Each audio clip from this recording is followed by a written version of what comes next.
Assalamualaikum warahmatullahi wabarakatuh. Innal hamdalillah nahmaduhu wa nasta'inuhu wa nastaghfiruh wa na'udzu billahi min shururi anfusina wa sayyiati a'malina. May yahdihillahu fala mudilla lahu wa may yudlil fala hadiya lahu. Wa asyhadu an la ilaha illallah wahdahu la syarika lahu wa asyhadu anna Muhammadan abduhu wa rasuluh. Allahumma shalli wa sallim ala nabiyina Muhammad wa ala alihi wa sahbihi ajmain, amma ba'd. Wassalamualaikum rahimakumullah. Alhamdulillah pada kesempatan malam ini kembali kita bisa melanjutkan kajian rutin kita, kajian tafsir Al-Quran. Pembahasannya masih di juz 30 dan masih di surat An-Nazi'at. Insyaallah pada kesempatan malam ini kita melanjutkan bahasan, tapi kita akan coba lihat terlebih dahulu dimulai dari ayat ke-15, karena nanti ayat ini berhubungan dengan pembahasan yang akan kita kaji di kesempatan malam ini. Kita akan coba lihat sama-sama dimulai dari ayat ke-15, nanti setelah itu masuk ke ayat berikutnya. Allah SWT berfirman, A'udzubillahi minasyaitonirrajim. Hal ataka haditsu Musa. Apakah sudah sampai kepadamu berita atau kisah tentang Nabi Musa? Ini pertanyaan kepada Nabi Muhammad SAW, dan pertanyaan ini bukan pertanyaan yang membutuhkan jawaban, tapi pertanyaan untuk supaya orang bisa lebih penasaran dan tertarik untuk mempelajari apa yang akan disampaikan. Makanya pada lanjutan ayatnya tidak berisi jawabannya, pertanyaan lalu dijawab, tapi langsung disampaikan isinya. Idh nadahu rabbuhu bil wadil muqaddasi tuwa. Ketika Rabbnya Allah Subhanahu wa taala memanggil Nabi Musa alaihissalam di lembah yang disucikan, yaitu lembah Tuwa. Lalu perintahnya kepada Nabi Musa alaihissalam, idhab ila fir'auna innahu tagha. Pergilah kamu. Ini perintah kepada Nabi Musa setelah mendapatkan perintah sebelumnya untuk menghadap Allah SWT, lalu disampaikan pergilah temui Fir'aun. Dan dipertegas bahwa Fir'aun itu adalah sosok yang telah melampaui batas. Innahu tagha. Sesungguhnya Fir'aun itu sudah melakukan perbuatan melampaui batas. Kemudian faqul hal laka ila an tazakka. Nah, di sini mulai dakwahnya Nabi Musa alaihissalam kepada Fir'aun. Dakwah yang disampaikan disajikan dengan sangat santun, dengan sangat ramah luar biasa. Kalimat yang digunakan adalah ajakan. Faqul hal laka ila an tazakka. Faqul, maka katakanlah olehmu. Ini perintah kepada Nabi Musa supaya disampaikan kepada Fir'aun, hal laka ila an tazakka. Adakah keinginan bagimu untuk melakukan tazkiyatun nafs, tazakka? Nah, ini yang perlu kita tambahkan penjelasannya dari pemaparan yang sudah disampaikan pertemuan yang lalu, bahwa yang namanya tazkiyatun nufus atau tazkiyatun nafs, mensucikan jiwa, itu meliputi beberapa hal. Dimulai dari yang pertama tauhid, kemudian yang kedua ibadah, kemudian yang ketiga akhlak. Jadi tidak tepat kalau tazkiyatun nafs itu dimaknai hanya sekedar yang berhubungan dengan akhlak. Sebab yang dihadapi oleh Nabi Musa alaihissalam, yaitu Fir'aun, adalah sosok yang jelas-jelas tidak beriman. Bahkan nanti kita akan lihat di ayat ke-24, Fir'aun dengan sombong dan angkuhnya mengatakan dirinya sebagai Tuhan. Dan ini bahasanya bukan berhubungan dengan akhlak, tapi berhubungan dengan tauhid, dengan akidah. Maka tazkiyatun nafs itu dimulai dari membangun pondasi akidah atau tauhid yang benar, akidah yang lurus, kemudian ibadah yang sesuai dengan tuntunan dan dikerjakan dengan penuh semangat, lalu disempurnakan dengan akhlak yang mulia. Inilah yang dinamakan dengan tazkiyatun nafs atau tazkiyatun nufus. Jadi tazkiyatun nafs itu bukan sekedar membahas tentang misalnya bagaimana seseorang melatih sabar. Betul, itu bagian dari tazkiyatun nafs. Tapi tazkiyatun nafs juga berbicara tentang tauhid. Nah, salah satu buktinya adalah ayat yang ada di hadapan kita ini. Jelas ajakan Nabi Musa kepada Fir'aun bukan ajakan untuk berakhlak baik, tapi ajakannya adalah ajakan untuk bertauhid kepada Allah SWT. Kecuali kalau kita memaknainya begini, kita memaknai bahwa akhlak itu ada beberapa bentuk. Ada akhlak kepada Allah, akhlak kepada Rasul, kemudian akhlak kepada orang tua, sama manusia dan yang lainnya. Nah, baru dijabarkan akhlak kepada Allah dimulai dari bertauhid, mengesahkan Allah SWT dalam semua bentuk ibadah. Nah, intinya nanti hasilnya akan sama. Kemudian ajakannya fakul halaka ila an tazakka, itu artinya ajakan. Halaka itu adalah bentuk ungkapan yang kalau dalam bahasa Arab mengungkapkan sesuatu dengan bahasa yang santun, bahasa yang sangat ramah, sopan sekali. Halaka ila an tazakka, mau? Apakah Anda berkenan kalau seandainya saya ajak Anda untuk melakukan proses tazkiyatun nufus? Dimulai dari apa? Dimulai dari bangunan pondasi tauhidnya benar.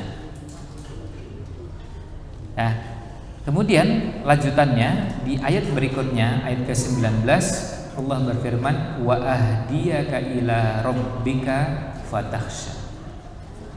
Wa ahdiyaka, dan saya tunjukkan kepadamu. Ini ajakan Nabi Musa kepada Fir'aun. Selain ajakan tazkiyatun nafs, ajakannya mau nggak saya tunjukkan kepadamu, untuk saya tunjukkan jalan menuju Allah Subhanahu wa taala. Jalan menuju Allah Subhanahu wa taala sehingga kamu punya sifat khasyatullah, punya rasa takut kepada Allah Subhanahu wa taala. Lagi-lagi ini berhubungan dengan dua. Yang pertama berhubungan dengan tauhid, dengan akidah, kemudian nanti berhubungan dengan akhlak. Ajakan kepada Fir'aun ini selain tazkiyatun nafs tadi, yang kedua adalah ajakan untuk kembali ke jalan Allah SWT. Nabi Musa menggunakan ungkapan wa ahdiyaka yang akar katanya sama dengan hidayah. Maka di kalangan para ulama kemudian dijelaskan bahwa hidayah itu ada dua bentuk. Hidayah yang pertama seperti yang ada di ayat ini adalah hidayah dalam artian hidayatul irsyad. Hidayah dalam artian menunjukkan, membimbing, mengarahkan, bahkan dimulai dari mengenalkan. Ini loh jalan yang benar. Nah, itu namanya hidayah itu irsyad. Jadi kita nunjukkan, seperti sekarang misalnya ada seorang yang memberikan penjelasan kepada kita, ini jalan petunjuk, ini jalan kesesatan. Nah, yang bersangkutan sedang menjelaskan dan melakukan proses namanya hidayah itu irsyad. Semua kita bisa melakukan itu. Tetapi apakah itu diterima atau tidak? Apakah yang menerima penyampaian itu mau dan terbuka hatinya, tergerak hatinya untuk mau menerima apa yang disampaikan atau tidak? Nah, itu bagian kedua, namanya hidayah taufik. Hidayah taufik itu artinya kalau itu sudah berhubungan dengan zat yang membolak-balikkan hati. Makanya Nabi SAW pun tidak bisa memberikan hidayah kepada orang dekatnya sendiri. Nah, seperti pamannya. Nah, itu namanya hidayah taufik. Itu gak bisa. Kalau menjelaskan bisa, menunjukkan bisa, memaparkan bisa, bahkan kalau perlu penjelasan yang selengkap-lengkapnya, seutuh-utuhnya bisa. Tapi itu bagian yang pertama tadi, hidayah irsyad, cuma nunjukkan. Begini loh, kasih penjelasan, kasih pemaparan sampai sejelas-jelasnya. Tapi apakah orang menerima? Nanti kita lihat di ayat berikutnya. Apakah Fir'aun menerima penjelasan Nabi Musa alaihissalam, mau menerima ajakannya? Nanti kita lihat di ayat berikutnya. Nah, itu untuk menunjukkan kepada kita bahwa ada peran yang bisa kita lakukan. Semua kita tanpa kecuali bisa melakukannya. Artinya semua kita ini bisa ngajak. Semua kita ini bisa mengajak orang untuk supaya berada di jalan yang lurus. Tapi apakah yang bersangkutan nanti akhirnya menerima ajakan kita atau tidak, itu semua di tangan Allah SWT. Kita nggak sanggup, ya, nggak sanggup membuat orang lain pasti mengikuti ajakan kita. Bayangkan, jangankan kita, Nabi Muhammad SAW yang sudah jelas akhlaknya jauh lebih baik di atas kita, kemudian kemampuan menjelaskannya jauh lebih baik daripada kita, daripada semua ustadz-ustadz yang ada. Beliau nggak bisa membuat pamannya sendiri masuk Islam. Orang-orang dekatnya, bukankah Abu Lahab, Abu Jahal, itu orang-orang yang sangat dekat dengan Nabi SAW, termasuk Abu Thalib. Apa tidak diberi penjelasan? Sudah, bahkan berkali-kali dalam banyak kesempatan, dan penjelasannya disampaikan bukan cuma dalam bentuk ceramah, bukan cuma sekedar ngomong, bahkan sampai dengan perilaku dan tindakan, keteladanan itu beliau sampaikan. Tapi apakah berubah? Apakah Abu Lahab lalu menjadi orang yang tergerak hatinya? Nah, itu bagian kedua, itu sudah wilayahnya Allah Subhanahu wa Ta'ala. Nah, disitulah yang namanya hidayah taufik. Nah, kalau sudah seperti itu, bisa jadi ada orang yang Allah bimbing dan kemudian Allah bukakan hatinya. Itu sebabnya kenapa salah satu pesan yang disampaikan oleh para ulama kepada para dai, kepada para ustadz, selain mengajarkan, selain menyampaikan ajaran agama ini, ngajak-ngajak dengan cara terbaik, tapi yang kedua harus diyakini hasil akhirnya itu di tangan Allah SWT. Tapi apakah dapat pahala? Tetap dapat. Semua orang yang berdakwah, ketika sudah ngajak, dia dapat pahala dari ngajaknya, meskipun tidak berhasil. Tidak berhasil dalam artian orang yang diajak tetap dalam keyakinannya. Nabi Musa alaihissalam dapat pahala gak? Dapat. Padahal kita lihat di lanjutan ayatnya, jelas bukan cuma sekedar tidak diikuti, bahkan dilawan oleh Fir'aun. Karena ada orang tipenya begini, ketika diajak mau ikut enggak, cuma begitu aja. Kalau itu masih lumayan. Tapi Fir'aun kan enggak begitu. Apa Fir'aun ketika diajak Nabi Musa kemudian menyampaikan, oh saya enggak mau ikut, lalu selesai? Kan enggak selesai begitu. Bahkan Fir'aun mengerahkan pasukan, Fir'aun mengerahkan semua yang dimiliki untuk menghentikan dakwahnya Nabi Musa alaihissalam. Jadi bukan cuma sekedar gak mau menerima ajakannya, dimusuhi. Dan dimusuhinya bukan cuma sampai situ, dikejar-kejar sampai hendak dibunuh. Jadi bukan cuma sekedar gak mau menerima ajakannya. Nah, apakah Nabi Musa alaihissalam mendapatkan pahala? Ya, dapat pahalanya. Karena pahala itu didapatkan dari ngajaknya. Jadi dakwah itu pahalanya didapatkan dari proses ngajaknya, meskipun yang diajak tidak mau menerima.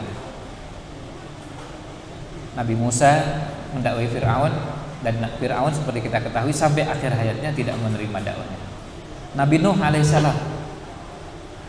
alaihissalam mendakwai kaumnya, bahkan tinggal bersama kaumnya berapa lama? Alfasanatin illa khamsina ama, 1000 dikurangi 50. Bahasa Qur'annya begitu, alfasanatin, alfasanah artinya 1000, illa dikurangi khamsina ama, 50 tahun. 1000 kurangi 50 berarti 950 tahun. Bayangkan dakwah 950 tahun. Jadi bersama kaumnya 950 tahun. Itu dakwah 100 tahun aja udah pegelnya kayak apa deh? 200 tahun, 300 tahun, 500 tahun.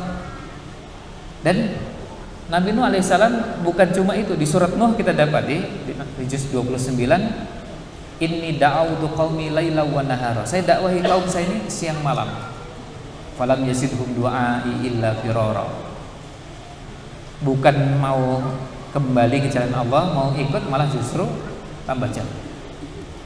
Dakwah siang malam, kemudian dakwahnya dilakukan dengan asrartu lahum wa a'lantu lahum. Jadi artinya dengan dakwah dengan sembunyi-sembunyi dan terang-terangan, Maksudnya dakwahnya kadang-kadang ketemu 1-2 orang, diajak ngobrol, didekati, ada yang ketemu orang banyak. Semuanya dilakukan. Tapi apakah menerima? Enggak.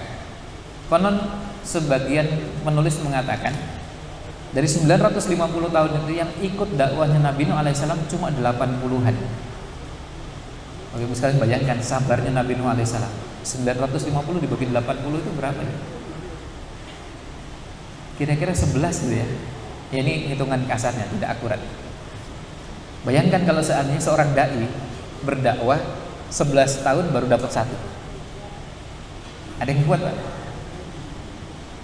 Siapa yang sabar seperti sabarnya Nabi Nuh alaihissalam? 11 tahun yang ikut ajakannya cuma 1 orang.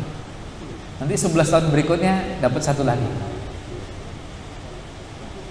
11 tahun lagi dapat yang ketiga. Ini kalau menghitungnya menggunakan tadi rata-rata gitu. 950 tahun yang ikut cuma 80-an. Tapi sabarnya luar biasa. Pertanyaannya, apakah Nabi Nuh alaihissalam dapat pahala? Oh, dapat. Bahkan bisa jadi ini cara Allah melipat gandakan, dan supaya Nabi Nuh dapat pahala yang banyak, dakwahnya panjang, lama. Kemudian yang kedua, berhubungan dengan keberhasilan. Keberhasilan dakwah itu diukurnya bukan hanya dengan satu ukuran. Bukan diukurnya dengan kalau mereka ikut, mereka menerima, dianggap berhasil. Kalau tidak menerima berarti dianggap gagal. Bukan itu. Sehingga tidak mungkin kita mengatakan Nabi Musa alaihissalam gagal dalam dakwahnya. Itu mustahil. Tidak ada satupun ulama mengatakan bahwa Nabi Musa gagal mendakwai Fir'aun. Nggak ada satu ulama pun yang mengatakan itu. Tapi memang itu jadi contoh. Karena apa? Al-Quran menyajikan kisah kepada kita. Bayangkan perjalanan hidup manusia sejak Adam alaihissalam sampai zaman Nabi Musa, itu ribuan orang kalau nggak jutaan orang, atau miliaran orang yang saya nggak tahu angkanya karena memang tidak ada riwayat yang menyebutkan secara pasti berapa. Tapi angkanya banyak sekali.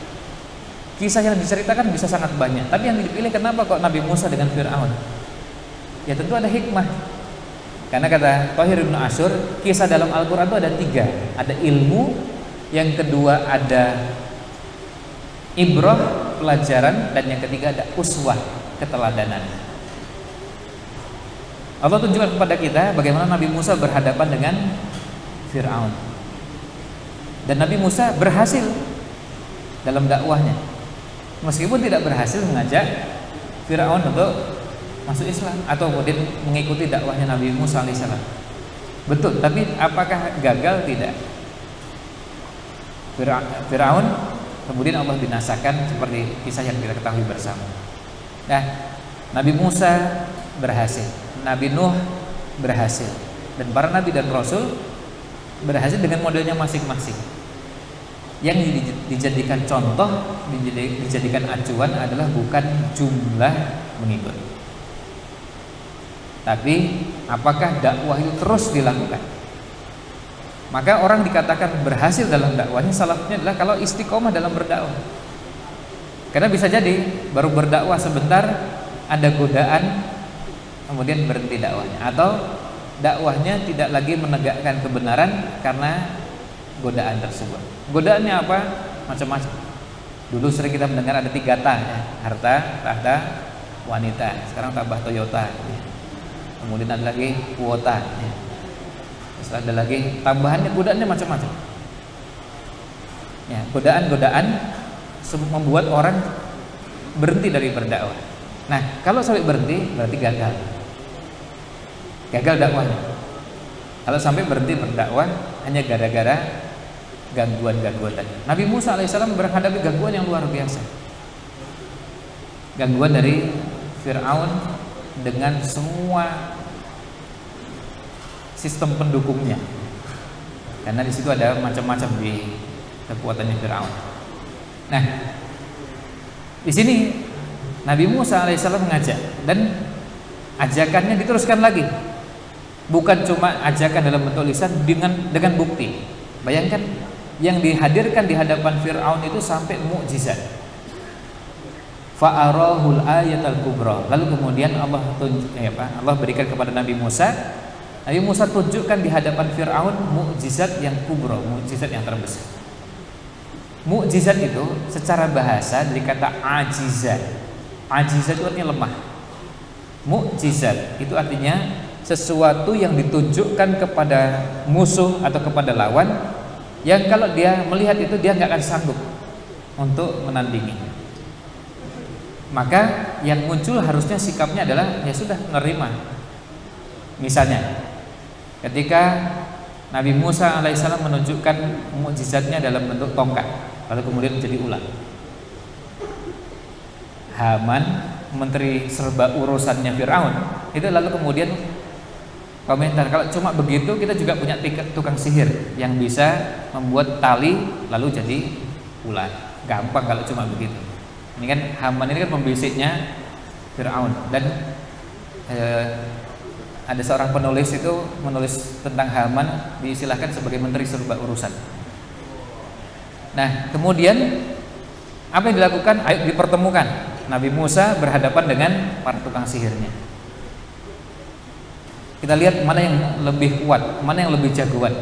Ini sama-sama dianggapnya menurut Haman ini sama-sama sihir. Kalau cuma sihir begitu kita juga punya banyak. Bahkan tukang sihir kita lebih banyak jumlahnya. Kalau Musa cuma satu. Kalau tukang sihir kita mau berapa? Banyak. Ketika berhadapan-hadapan, ternyata tukang sihir itu menyadari bahwa ini betul-betul bukan sihir.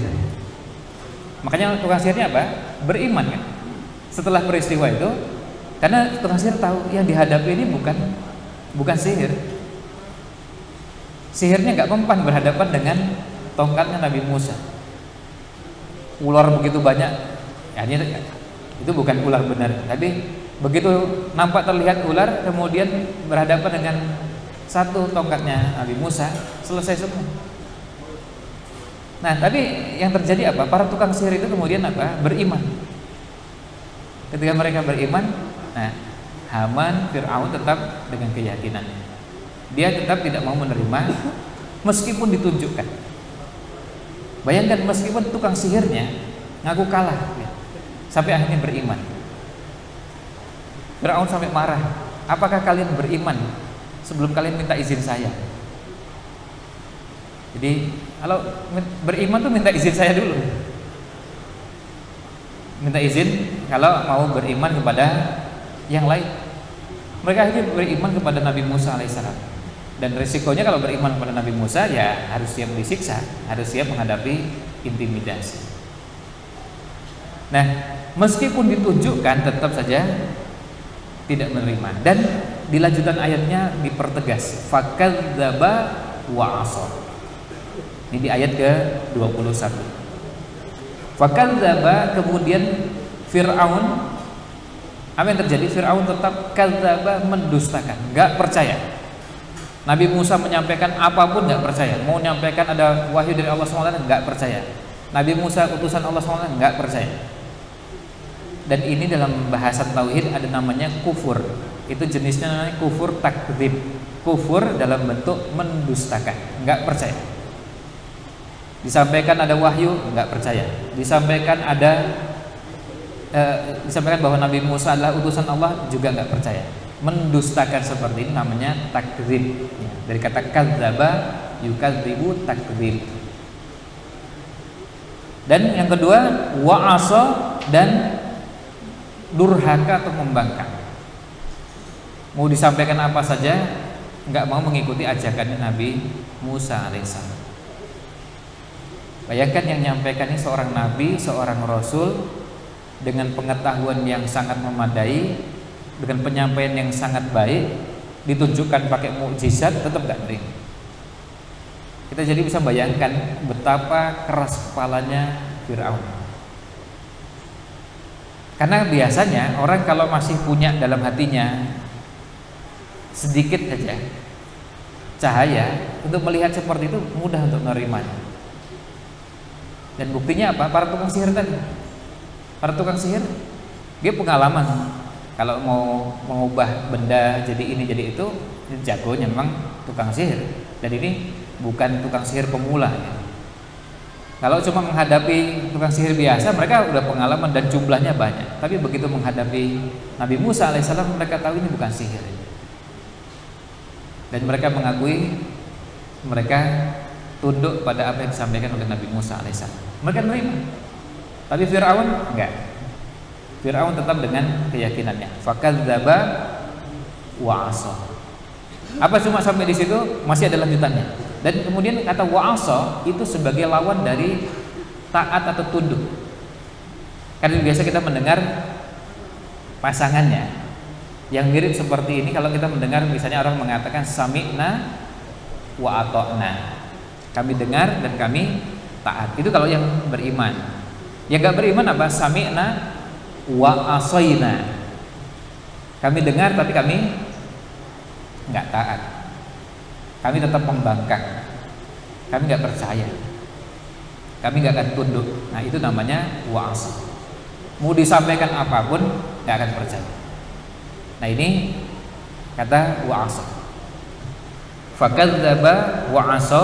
Kemudian Fir'aun tetap mendustakan dan tidak mau patuh, tetap durhaka. Di ayat berikutnya, ayat ke-22, summa adbara yas'a.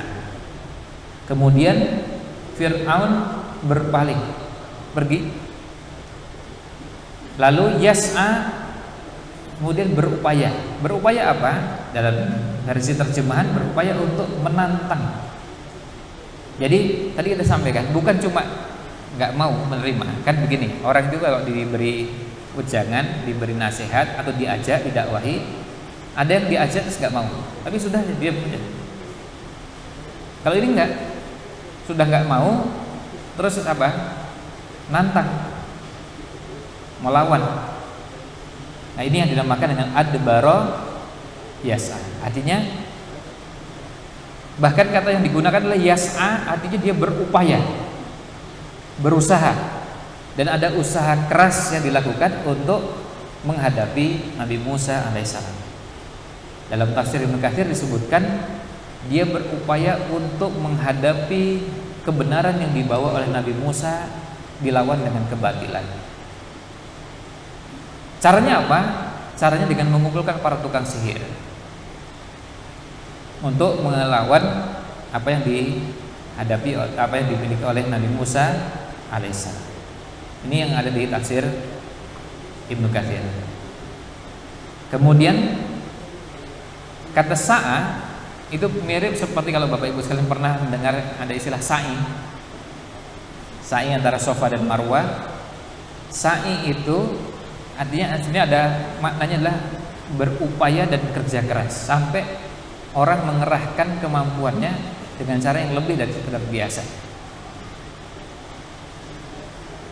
Pada saat proses sa'i, kita semua ingat sejarahnya bagaimana Ibunda Hajar mencari air ke Bukit Safa, kemudian Marwah, Safa ke Marwah sampai 7 kali. Kemudian di antara lembah yang kemudian posisinya agak jorok ke dalam, itu kemudian berlari kencang. Di situ yang dituntunkan untuk jamaah yang melaksanakan ibadah umroh maupun haji berada di antara dua yang sekarang dinamakan tanda hijau. Untuk yang laki-laki bukan lari-lari kecil, berlari. Jadi larinya apa? Kenceng. Jadi bukan berlarinya lari-lari kecil, beda dengan ketika orang tawaf. Tawaf itu ada namanya berlari-lari kecil, namanya harwalah, bukan sa'i. Ya, harwalah itu namanya berlari-lari kecil. Tapi kalau sa'i itu artinya bergegas, bersegera, cepat, nah itu namanya sa'i. Sama dengan kata fas'au ila dzikrillah wa dzarul bai'. Fas'au itu artinya bersegera. Ketika sholat adzan Jumat sudah dikumandangkan, maka tinggalkan jual beli, segera bergegas menuju masjid. Nah itu namanya sa'i. Jadi kalau secara bahasa sa'i itu kata Thahir Ibnu Asyur artinya syiddatul masyi, jalan tapi jalan yang cepat. Kalau itu jalan, itu namanya sa'i. Jadi bukan agak cepat kan, tapi jalan yang cepat. Nah, ini adalah bahasa kiasan untuk menggambarkan kesungguhan.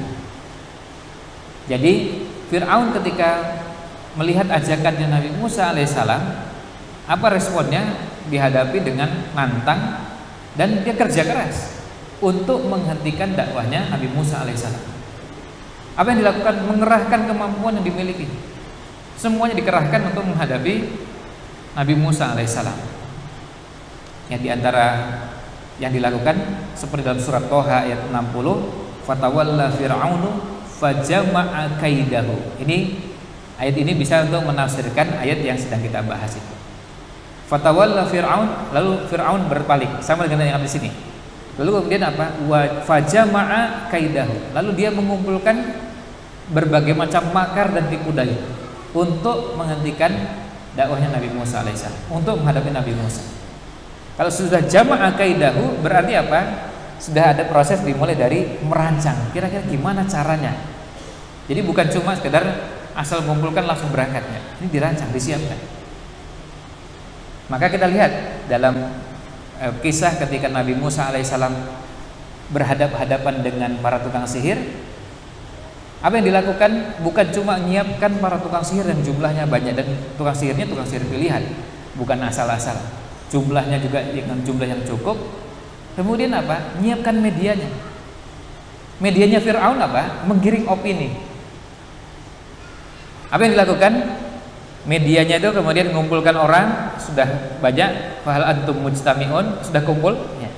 Lalu apa? Kemudian menggiring opini dengan mengatakan la'allana nattabi'us saharata in kanu humul ghalibin.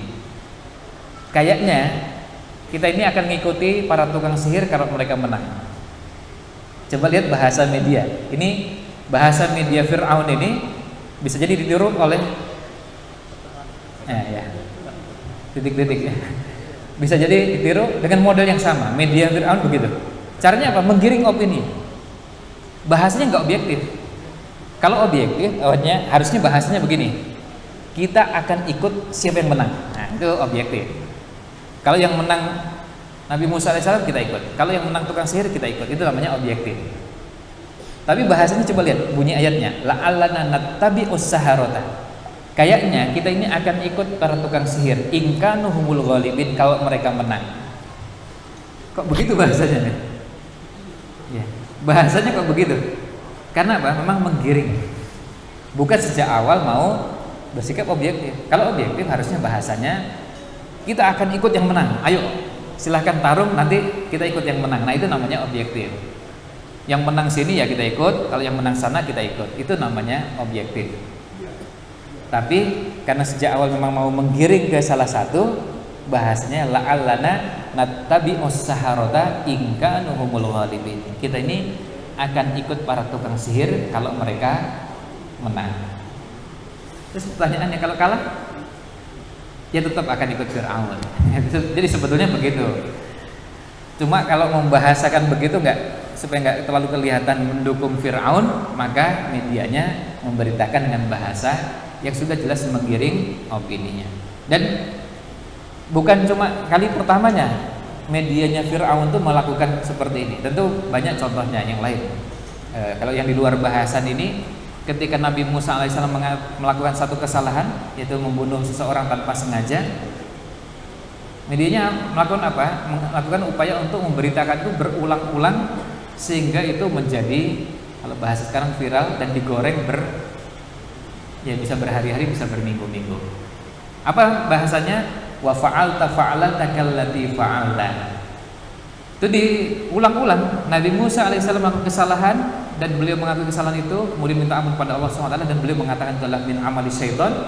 Ini termasuk perbuatan setan. Apa yang dilakukan medianya? Memberitakan berulang-ulang. Tapi apakah ada berita Fir'aun membunuh orang? Enggak ada. Padahal Fir'aun membuat kebijakan semua bayi laki-laki dari Bani Israel sembelih. Lihat mana yang kalau mau adil, ini beritakan, ini juga beritakan. Kalau objektif, ya, ini diberitakan, ya, ini nggak diberitakan, nggak ada beritanya. Bahkan kalau dilihat korbannya ini lebih banyak, dan ini lebih jahat karena apa? Menimbulkan teror, menimbulkan rasa takut.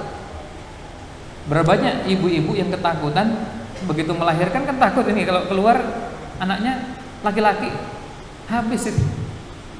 Kalau anaknya perempuan aman, tapi kalau anaknya laki-laki, bayangkan seorang ibu takut ketika melahirkan, kan nggak bisa ibu mengatur anak saya nanti tak pilih perempuan, gitu kan nggak bisa. Ibu nggak bisa mengatur itu. Ketika hamil, begitu lahirkan, tinggal dilihat, oh ternyata laki-laki, ya udah lemes. Karena apa? Berarti sudah harus disetorkan dan sudah mati. Apa kesalahannya? Nggak ada. Kesalahannya cuma karena berjenis kelamin laki-laki. Dan korbannya berapa? Wah, itu susah kalau ngitungnya. Anehnya ini ada beritanya, ini nggak ada beritanya. Nah, inilah pola media Fir'aun. Media Fir'aun. Nah, di sini juga sama.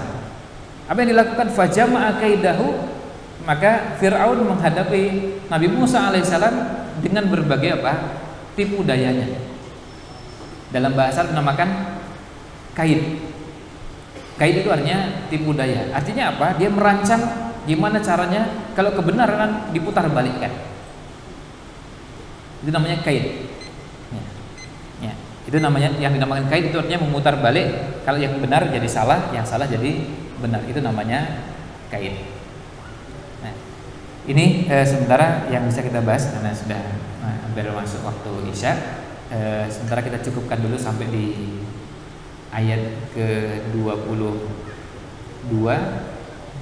dan insyaallah ini masih berlanjut ke ayat 23. Kisahnya masih berhubungan.